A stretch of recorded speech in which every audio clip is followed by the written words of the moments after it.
All right, so today I'm doing a video on the 5 craziest things I ever found in a zombie house. Now, truth is, these are the 5 craziest things I can remember finding in a zombie house.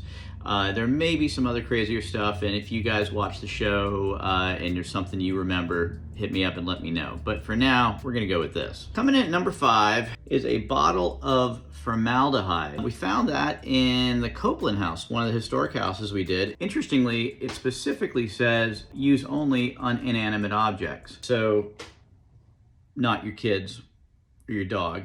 Coming in at number 3, a prescription for opium, like for real. Opium prescription from 1915. And that's actually the real prescription right there. I framed it because I thought it was so funny. Like you could just go to, Walgreens or whatever and whistle up some opium if you had one of these. Coming in at number 3, and this is kind of curious. I'm gonna put glasses on for this. The Kmart antidote chart. Now, you might think, okay, what's the big deal? Well, the big deal is that Kmart, it is giving you advice that you should make life and death decisions on. For example, what to do if you overdose on PEP medicines, uppers. It says PEP medicines. So if you overdose on amphetamines, Kmart has you covered.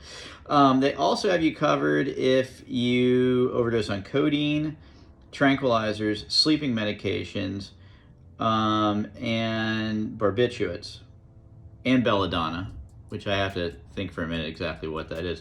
And then as far as acids and poisoning, if you drink disinfectant or arsenic, DDT, strychnine, all these things. These are things you're supposed to take care of at your house, and they have a little chart here that tells you where to go to do this. So for example, if you overdose on PEP medicines, amphetamines I'm assuming, the advice from Kmart, right there, is to give a glass of milk or give 1 tablespoon of activated charcoal. That sounds smarter than milk.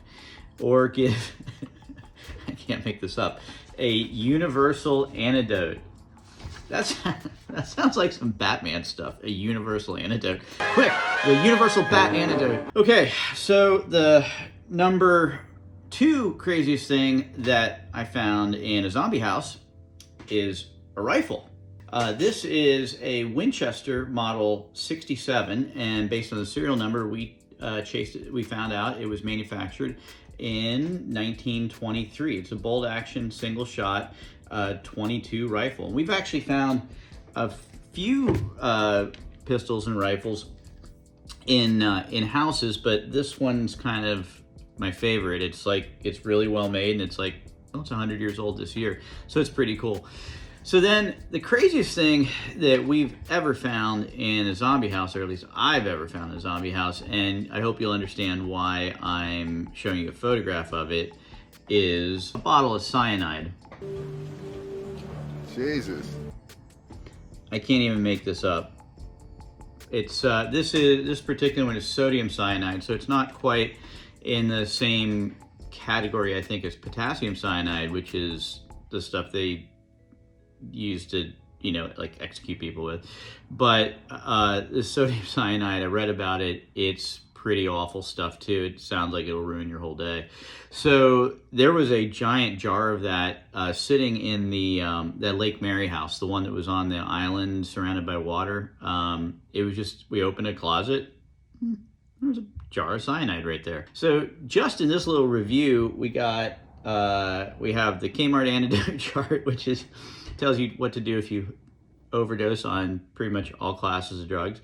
We have the cyanide, we have the opium prescription, we have the formaldehyde, general use, and we have the bolt-action rifle. And those are all things that you might find if you start flipping zombie houses.